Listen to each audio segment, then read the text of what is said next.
Well, they didn't make it a holiday, and there is a raging pandemic out there. Considering all that, why are you voting?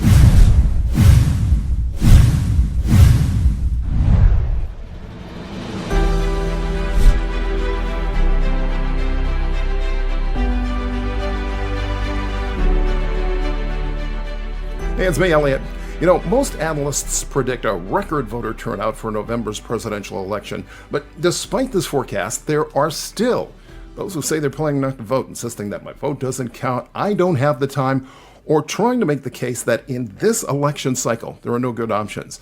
Christianne Klein is not one of them. Klein, a former television news anchor and correspondent for ABC News, is also a global ambassador for Health Corps, a nonprofit created by TV's Dr. Oz. She's also an author. Her most recent publication, released this past April, is a children's book co-authored with her mom, licensed family therapist Helen Van Sant Klein. It's called Anna, the germ that came to visit. It's a story designed to give children the tools they need to deal with the COVID-19 pandemic. I'm sitting here washing my hands for the 50th time. I miss my friends, but Mommy reminds me we can just play today. We will be safe. Christianne Klein joins us now from her home somewhere in the Western Tier. Christianne, how are you? I'm great. Thank you so much for that lovely introduction, Elliot. Nice to see you again. Yeah, nice to see you too. Thank you so much. Now, I've got to ask you, we're listening to that companion song that had to go with the book. Was that you singing? It was not. And I love that you asked that question because very few people know that I also sing. But it was written based off of the book. It's called Hey Germ, Go Away. And it was written by Tony Sattel and performed by Allison Wedding. And they're actually based over in Florida. And I love that song. It's actually on our website as well, thegermbook.com. We've got a 20-second hand washing version. So kids know exactly 20 seconds and parents can play that for them because sometimes when you have a little one, that can be very tricky to meet those CDC guidelines. So that was just a happy accident. They were inspired by the book and wrote this song to go with it. And there's been a lot of really, in a difficult time, beautiful moments that have come out of this difficult time of people working together and trying to help each other. And the book, as you mentioned, was one of them, and then the song. And we've really had a lot of different moments from teachers around the country and grandparents and parents who are using this as companion pieces in their Zoom classes and reading it to their grandchildren to help them through the pandemic and that mental toll that we're seeing from little kids. Absolutely, sure. It's absolutely perfect. But now, take me on a timeline here. The pandemic started late February, early March. You released this in April. How'd you get this out so quick? A lot of help. It was something that hit me. I always describe it as a bolt of lightning because, as you know, I'm a writer, I'm a journalist, and I have a 2-year-old little girl. And could not figure out how we were going to explain to her what was going on in the world, why she couldn't see her grandparents right now, why she couldn't see her cousins, why we couldn't go to the park, why everything changed in a heartbeat.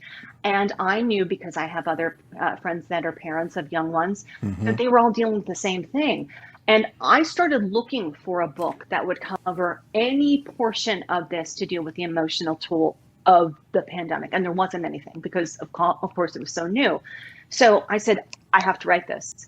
And I wrote the first draft and called my mother, who's a marriage and family therapist. And I said, this is what I wrote, but I want you to help me weave in therapeutic tools so that this story is helping people on a much larger scale rather than just a story of Anna. And everything we chose in it had purpose. So even the title, Anna and the Germ That Came to Visit. Visit is a finite period of time. Sure. I really wanted to make sure that not only we're giving them these tools and parents tools to help take more off of their plate to deal with the loss and the boredom and the sadness and the fear and all those things that we're all dealing with, but that there also was hope at the end. Sure. So there, at the end of the book, the germ goes away, but they know that based on everything they've gone through, if it ever comes back, they'll be able to get through it again together. And that message of hope and resilience was so important because it's a very difficult time for a lot of people, and it still is, and we just don't know how long we're going to be dealing with these Sure. waves, Right. these waves of shutting things down again and feeling like we're right back where we started. It's been a very tricky and difficult time, but to be able to help people has been really lovely. Sure. It's a remarkable achievement, and thank you for doing that. I think, and I say that for a lot of parents who need that guidance so very badly. So thank you. Talk to me about your voting experience. We talked a little bit about this before, and from what I understand, you came to the idea of that obligation of voting much earlier than many of us did you not? I did. So it's very interesting. I look back on this, and you actually prompted me to look back on this experience because it's so ingrained in my life. You don't necessarily think of it until someone asks you. And I grew up in a household where there was one Democrat and one Republican. Both my parents were from opposite political parties. And I don't remember there ever being arguments about their political beliefs, but I do remember that every time that there would be a new election cycle, my mother would get very, very protective and say, do not tell me how to vote. Don't tell me how to vote. Don't argue with me. Don't. And it became this very sacred experience in a way that she was. And I started volunteering campaigns teenager before I was old enough to vote. And I remember wanting to be 18 so badly so that I could register. And the first thing I did on my birthday when I turned 18 was fill out my form, my paperwork to be able to register to vote. And part of that was I turned 18 in an election year, so I couldn't wait. It was like, gift from the heavens. But part of it I really think was because I recognized that there was, this is all internal, you don't realize at the time, but that there was something special about it and something to be protected and something that other people couldn't tell you what to do. And so as an 18-year-old and looking back at this and not really rebellious teenager, I knew I could vote however I wanted.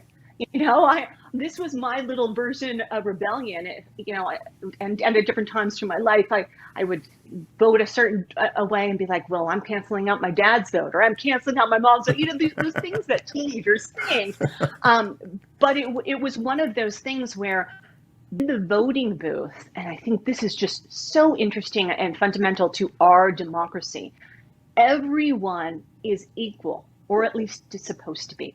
So my vote counts as much as yours. My vote counts as my dad's or my mom's or Donald Trump or Joe Biden or Elon Musk or Bill Gates, or your grocer or your firefighter or your favorite police officer, whoever it is in your community. That counts the same. There is nothing that is as equalizing on its face in this world as your vote. One vote, one person. Absolutely. And that to me is just so beautiful and powerful. And if people thought about it that way, I mean, if you look at just the numbers alone to 2020, the amount of new voters that couldn't vote in 2016 is more than 15 million people. That is an enormous voting bloc and has so much power alone. So if you had everybody who couldn't vote the last time vote this time, that's 15 extra million people. Sure. That changes the election in untold ways. People wouldn't have any clue because those are first-time voters. And that to me is power. When we vote in mass, when we look at it that way, and when you see how few people normally vote, especially in some of these local elections. We had an election for mayor a few years ago here in Las Vegas. 9% of people showed up to vote. Wow. 9. Really? And it skewed the age ranges from the average age of people who live here are in the 30s in Las Vegas. The median age for voting in that election was 68 years old. That is a tremendous difference. That is something. So if people, if everyone voted, it would change everything about this country and everything about your community. Absolutely, and that's what we're hoping. We're hoping that will take hold to as many people as possible out there before November 3rd. You mentioned your first election. What was your first election? Who was running? Do you remember? I do. I will tell you. It was a Clinton election. It was the second one. Aha. So yes, it was a presidential election, 1996. And I remember just not being able to wait to get involved. And because I'm born in March, I was able to also vote in the primary.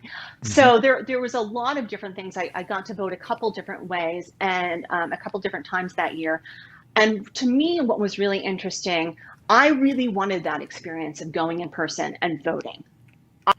Not anytime since, because as you know, working in news, you never know if you're going to have breaking news. So I voted in T for most of the other times, but that Sure. first time I wanted to physically go to the polls. And I was also lucky enough that down the street, we had a long time polling house in our neighborhood that would every single election would be our polling place on the same street.